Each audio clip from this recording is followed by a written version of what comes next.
Part of హైదరాబాద్కి వచ్చినప్పుడు మనము అక్కడికి వెళ్ళి అరౌండ్ ఆ ప్రైజెస్లో మనం ఇన్వెస్ట్ చేయాలనుకుందాం. ఎగ్జాంపుల్ మీకు 2018-19 టైంలో ఇస్నాపూర్లో 17,000 to 18,000 రూపీస్ బడ్జెట్లో ఉంది మనకు ప్లాటింగ్ అనేది. ఇప్పుడు ఇస్నాపూర్ సిటీ టచ్ అవ్వడం వల్ల అరౌండ్ ఒక 50,000, 60,000 రేంజ్లో ఆల్రెడీ ఇస్నాపూర్ ఎస్టాబ్లిష్ అయిపోయి హౌసింగ్ వచ్చేసింది. నెక్స్ట్ మనకు రుద్రారం అనుకుందాం, రుద్రారంలో కూడా విల్లా ప్రాజెక్ట్ స్టార్ట్ అయింది. నెక్స్ట్ సంగారెడ్డికి వద్దాం, సంగారెడ్డి, రుద్రారం, కంది ఇవన్నీ almost near to touch to the Hyderabad. Touch అయిపోయి అంటే పటాన్చెరు ఎంత ఒకటే జోన్లో ఉంటే టచ్ అయిపోయినట్టు కనిపిస్తుంది. అప్పుడు ఏమైందంటే అక్కడ ఆల్రెడీ హౌసింగ్ రావడం వల్ల అక్కడ మనం ఇన్వెస్ట్మెంట్ చేయాలన్నా రిటర్న్స్లో మనం 40,000 రేంజ్కి వెళ్ళినప్పుడు రిటర్న్స్ అనేది టఫ్ టాస్క్ అయిపోతుంది. అదే మనకి సదాశివపేటకి వచ్చినా కూడా సదాశివపేట మనకి సంగారెడ్డి మధ్య రీజనల్ రోడ్ ఉందండి.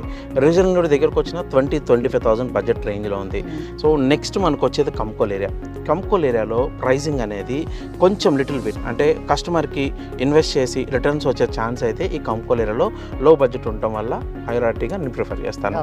ప్రైజింగ్ వైజ్ కస్టమర్ వచ్చి ఎంక్వైరీ చేసుకున్న ఒక 15% డిస్కౌంట్తోనే ఆ ప్రాజెక్ట్ అయితే లాంచ్ చేయడం జరిగింది. Customer on own choice. ఇప్పటివరకు నేను కస్టమర్ జనరల్గా వీక్లీ వన్స్ ఒకసారి ఏ కంపెనీ అయినా రిజిస్ట్రేషన్ అనేది ప్లాన్ చేస్తాయి.